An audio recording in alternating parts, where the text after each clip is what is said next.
fiscal especialista en delitos electorales y exfiscal pues de la FEPADE, Santiago Nieto Castillo, que a quien le doy la bienvenida, lo saludo con mucho gusto porque ha pues opinado y se presenta con diferentes análisis muy interesantes para enriquecer el debate nacional y lo hemos consultado para pues opinar al respecto de lo que estamos viendo en internet sobre las campañas de odio, a quién benefician, frente a qué estamos, Santiago, con el caso Ricardo Alemán, y más allá de una persona es pues lo que ocurre también en el entorno frente a las elecciones que vienen. Santiago, buenos días. ¿Qué tal? Buenos días. Un saludo a ti y a tu auditorio. ¿Cómo estás? Bien, gusto en saludarte. ¿Por dónde empezamos? A ver, porque ya esto pues avanza, 9 de mayo, menos de 2 meses para las elecciones, decías que al gobierno federal le conviene polarizar también a la sociedad contra Andrés Manuel López Obrador. Es como una especie de terreno fértil. Sí, yo lo que alcanzo a ver es un discurso de odio, que es evidentemente contrario a los valores democráticos, y creo que me gustaría empezar por ahí. El problema que tenemos es que, Ricardo Alemán pues es una expresión, pero es una expresión de algo que es mucho más, que va mucho más allá de él. Tiene que ver con las expresiones de Ciro Gómez Leiva, tiene que ver con Pejelix, tiene que ver con, en general, con el cómo se han subido de tono las campañas electorales. Esto es resultado pues, propio de la competencia electoral. Sin embargo, yo creo que la democracia no puede ir contra sí misma. Y la democracia pues busca que haya tolerancia, respeto, no violencia, como principios rectores de un sistema que se quiere denominar como democrático. Por supuesto que pues, la Constitución establece la libertad de expresión, y esto además está fortalecido por tratados internacionales que el Estado mexicano ha suscrito, como el Pacto Internacional de Derechos Civiles y Políticos o la Convención Americana de Derechos Humanos, pero en ambos casos, y en el texto constitucional, se establecen límites, y uno de los límites claros es la perturbación del orden público, y otro es la comisión de delitos, es decir, la libertad de expresión no puede, no protege que se cometa un delito a partir de la manifestación de las ideas, y lo que sucede con Ricardo Alemán es que pues, publica un tuit en el que finalmente hace una apología del delito, hace una invitación a que se cometa un magnicidio del candidato presidencial López Obrador, y hay que recordar lo que vivimos en 1994 con la muerte de Luis Donaldo Colosio, como para entender que evidentemente ese no es el camino.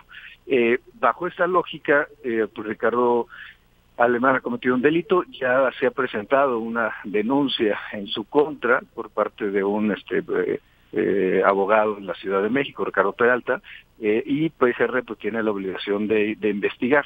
El delito se sanciona con 10 a 180 jornadas en favor de la comunidad si la conducta no se consuma, pero si se consuma pues se le aplica la pena que corresponda, en este caso por homicidio, como copartícipe.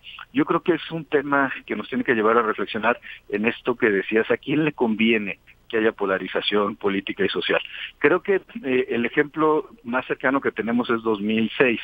En 2006 se buscó la polarización entre, el voto por López Obrador y el voto anti-López Obrador.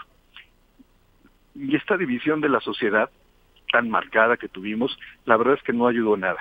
Si me dejas hacer como una referencia teórica, Sartori hablaba de que México era un sistema de partido hegemónico, como sabemos ha cambiado a ser un sistema de pluralismo moderado, pero el mismo Sartori habla de que cuando se radicalizan las posiciones, de derecha, de izquierda, etcétera, nos encontramos en presencia de un pluralismo polarizado que puede romper la estructura básica de la sociedad y puede generar tensiones y grietas innecesarias. Por eso creo que tú lo decías muy bien, estamos a 9 de mayo, hay todavía más de 50 días para que venga la jornada electoral, y creo que es importante que se empiecen a desactivar pues todas estas bombas de tiempo que son los elementos de la guerra sucia, por ejemplo, pues los nuevos promocionales que no están aportando nada al debate democrático. Antes de hablar de desactivar, Santiago Nieto, exfiscal de delitos electorales, ¿cuál es la línea o dónde está la línea tan delgada, por ejemplo, también para la apología del delito? Porque fuiste uno de los que también comentaste que el caso Ricardo Alemán era una apología del delito. Por ejemplo, ¿cómo detectarla? Santiago, o cómo no hacerla valer, tener ese cuidado que se requiere, porque, pues por ejemplo, ahorita acabo de hablar con la gente de España sobre el caso Ricardo Anaya, todavía está pues bajo investigación, llega una sospechosa denuncia anónima y pues a uno lo pueden acusar también de apología de la falsedad, no sé, Santiago, ¿cómo manejarnos en ese espectro? Sí, el punto es no invitar a la comisión de una conducta delictiva y decir, les hablan al hacer referencia a que los fanáticos de ciertas personalidades públicas los han matado, refiriéndose evidentemente a los simpatizantes de López Obrador al utilizar la expresión chairos, que además me parece bastante peyorativa y creo que también es algo que tendríamos que empezar a revisar. Pues está cometiendo esta conducta delictiva. Un comunicador efectivamente tiene dos vertientes que hay que cuidar. Primero, la idea de que pues tiene una enorme responsabilidad social por las manifestaciones que expresa y evidentemente tiene un umbral de protección importante respecto a su libertad de expresión. Imaginémonos un comunicador que no pueda tener libertad de expresión, pues eso no sería un sistema democrático. Sin embargo, yo creo que hay varios elementos. Primero, la veracidad de la información. Es decir, la idea sería poder tener certeza de que lo que se está difundiendo pues es una información que sea veraz, que cualquier persona pudiera verificar. Por ejemplo, PGLIX no cumple con esos parámetros.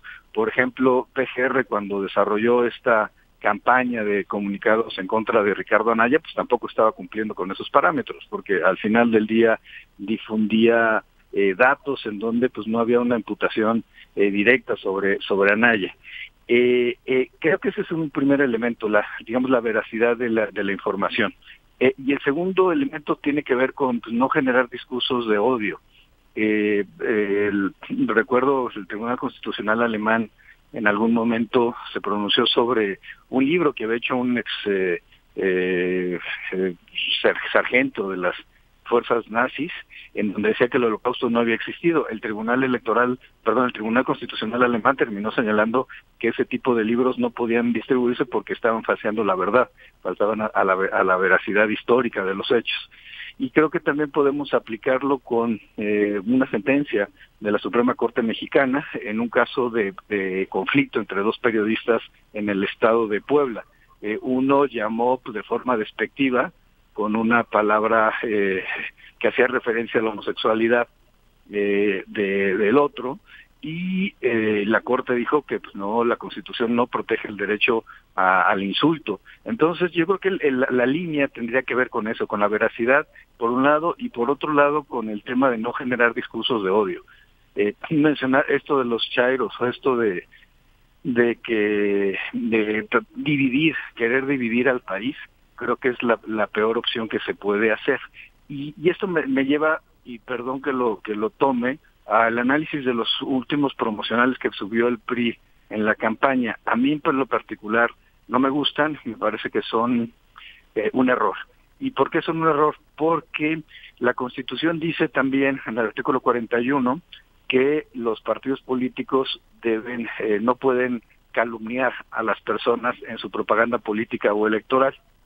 Y cuando el PRI hace sus promocionales de que la amnistía tiene que ver con liberar a extorsionadores, a violadores, a homicidas, pues en la verdad está faltando a la verdad, y al faltar a la verdad está cometiendo una calumnia. La calumnia puede consistir en que se le impute a alguien un hecho falso, o que se le impute a alguien pertenecer o haber cometido un delito. Por eso cuando los promocionales dicen que López Obrador es un títere de los narcotraficantes, pues o que trabaja para ellos, se está planteando de que comete un delito, y el delito es delincuencia organizada. Yo creo que tenemos que ser muy firmes en esta posición de que ese tipo de expresiones en nada abonan a la calidad de la democracia, a la discusión pública, y creo que el objetivo central en cualquier sistema democrático es que podamos canalizar los enfrentamientos por los cauces legales. De acuerdo. Santiago, yo te pregunto por último, Santiago Nieto, exfiscal especialista de delitos electorales, ¿crees tú que se va a echar a andar una maquinaria para, por ejemplo, afectar a alguno de los candidatos presidenciales, en especial a López Obrador, que es lo que decías, por ejemplo?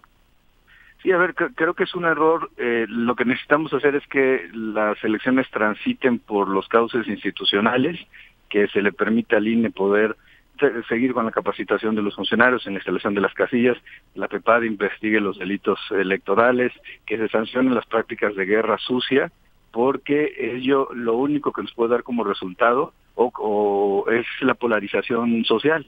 Necesitamos terminar las guerras sucias, necesitamos terminar el condicionamiento de programas sociales, la compra de votos y todos estos elementos que lo único que pueden llevar es a que tengamos un escenario de enfrentamiento. Yo no sé quién esté detrás de estos modelos de polarizar a la sociedad, pero lo que me queda muy claro es que no es una buena idea y que lo único que están pensando es en el triunfo el 1 de julio, cuando lo que necesitamos estar pensando es en el día 2 de julio, cómo lo hacemos para hacer un proceso de reconciliación nacional. Está así, como está sucediendo aquí también. Entonces, ¿cómo empezamos a desactivar esas bombas? Por eso, es decir... Yo creo que el primero es el rechazo a las prácticas de odio. Creo que hay que, por eso creo que la reacción social en contra de Ricardo Alemán fue tan importante, porque se trata de rechazar un discurso de odio. No podemos generar este tipo de discursos. Lo que se tiene que hacer es mandar mensajes de que se cumpla la ley. Yo creo que también hay que rechazar los promocionales que no estén planteando la verdad y que nos quieran polarizar como sociedad. Porque ello en realidad no va a abonar. Hay un cansancio muy importante de muchos sectores de la sociedad mexicana respecto a los niveles de corrupción que ha llegado este gobierno federal y muchos gobiernos también locales, varios partidos políticos, y creo que pero ese encono social tiene que traducirse en que se ejerciten los derechos político-electorales de la ciudadanía y no en situaciones de violencia. Entonces yo creo que desde el gobierno, desde la oposición, desde el PRI, el trabajo tiene que ser en el sentido de evitar mayores confrontaciones. Los medios de comunicación, la sociedad civil organizada, pueden, por supuesto, cada quien exponer sus puntos de ideas, su punto de vista, pero tenemos que hacerlo dentro del marco constitucional. Por eso el spot de Mexicanos Primero no me gustó y lo cuestioné en medios, porque violaba la Constitución. Y creo que lo que necesitamos es exactamente lo contrario, ajustarnos, que entender que en la Constitución están todos los proyectos de nación posibles, que ahí están reflejadas las ideas de los panistas, de los priistas, de los perredistas, de los morenistas, y ese es nuestro punto, y de quienes no tenemos partido político, y creo que ahí tenemos que conciliarnos todos para efecto de que el 1 de julio no tengamos un país dividido. ¿Te preocupa algo, Santiago Nieto? Digo, tú pues rechazaste ciertamente todo ese sistema o el status quo de lo que es el gobierno federal, pero ¿te inquieta algo de aquí a las elecciones que pueda, no sé, excederse la autoridad? Yo también los veo dispuestos a todos, pero a todos de repente, pero más a ciertamente al sector en el gobierno. Sí, a mí me preocupa que el gobierno no sea responsable. Creo que el gobierno está partiendo de la premisa de que el poder es para ganarse y que una vez que se obtiene no se debe soltar nunca, y eso es un error. La democracia implica que a veces se gana, a veces se pierde, todos ganan algo, el que gana no gana todo y el que pierde no pierde todo, y esto es algo que no ha entendido el gobierno federal en esa visión, digamos, centralista desde el Estado de México. Y creo que el problema que a mí me podría preocupar es el condicionamiento de programas sociales, y eso es algo que tenemos que empezar a revisar, porque de nada nos sirve subir el apoyo a Prospera si esto no va a desarrollar proyectos productivos a nivel nacional. Lo que necesitamos para combatir la pobreza es que haya proyectos productivos y no subir los apoyos clientelares, porque el clientelismo político pues, no garantiza una mejor democracia. Muy bien, pues Santiago Nieto, se queda abierto este espacio si nos permites para estarte consultando cuando puedas y se requiera, porque pues esto se va a poner más intenso conforme pasen los días y se van a necesitar voces de los especialistas, y qué mejor tú para estar ahí enriqueciendo el debate. Te agradezco mucho. Pues un abrazo, muchas gracias. Gracias, Santiago Nieto.